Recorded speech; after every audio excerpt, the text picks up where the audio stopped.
story of Aladdin and his wonderful lamp.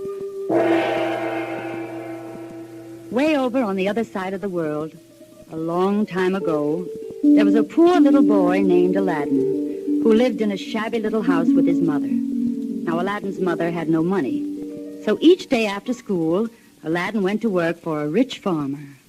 Aladdin had no time for play, as little children should. He'd hurry home from school each day to help the farmer stack the wood. One rainy day, the farmer sent Aladdin upstairs to clean the attic. As Aladdin opened the big, heavy door that led into the old attic, he drew back, half afraid, for he could hear the thunder crashing outside. Suddenly, a great bolt of lightning streaked through the window and pointed directly at a large brass-bound trunk, which rested all by itself in the center of the floor. Aladdin was curious and decided he must see what was inside that trunk. So he opened the lid and climbed in. Then suddenly, the lid of the trunk crashed down. The latches snapped shut. And poor Aladdin, frightened almost out of his wits, found himself a prisoner inside the trunk. Aladdin was in the trunk for a long, long time and had given up all hope of being rescued, when suddenly his hand came to rest on a strange object in the corner of the trunk. As he picked it up, he accidentally rubbed his fingers over it. Lo and behold, the trunk opened, and a great genie appeared.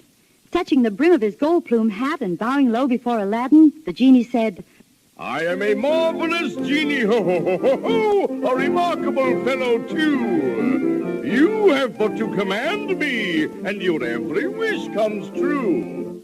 But instead of wishing for toys or ice cream or candy, Aladdin asked the genie to give his mother a new silk dress, a lot of good things to eat, and a pretty little cottage with a red roof. The genie said, "Ho, ho, that's easy. Your wish shall be granted. There you are. Now, here's something for yourself."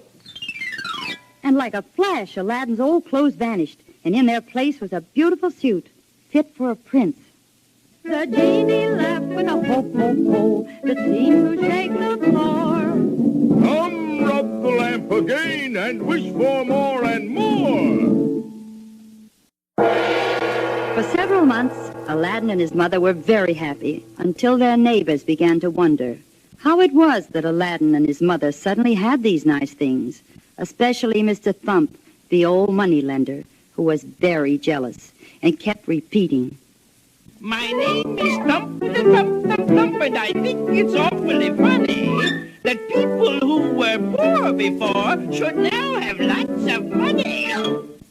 So one dark night, Mr. Thump crept into Aladdin's house and hid behind a curtain in Aladdin's room, where he stayed all night. The next morning, Aladdin's mother said she thought it would be very nice indeed to have a horse and a carriage. Aladdin went to his room, took the magic lamp, and gently rubbed it. When the genie appeared, he told him of his mother's wish, which the genie immediately granted.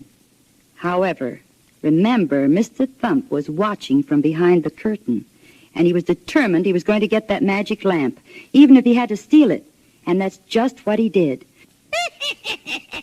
I own the lamp. I'm rich, I'm rich. My wishes will be bold. I'll wish for everything in the world and turn it all to gold. But Mr. Thump was so greedy that he couldn't wait, so he rubbed the lamp hard, causing the genie to appear. The genie flew into a rage when he saw it wasn't Aladdin, and Mr. Thump was so frightened that he jumped out the window and ran down the road so fast that he ran right into an apple tree. And then a strange thing happened. Out of the lamp there came a great flash of lightning, and when it was over, Mr. Thump had suddenly changed into a big fat rooster that flapped its wings and crowed and crowed.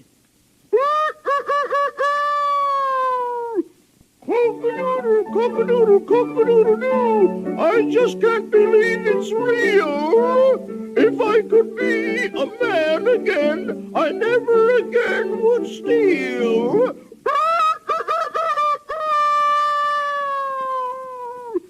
Of course, the good genie changed Mr. Thump back again. But you can be sure Mr. Thump had learned his lesson. You bet I have. You bet I have. You bet I have. And he never bothered Aladdin or his mother again.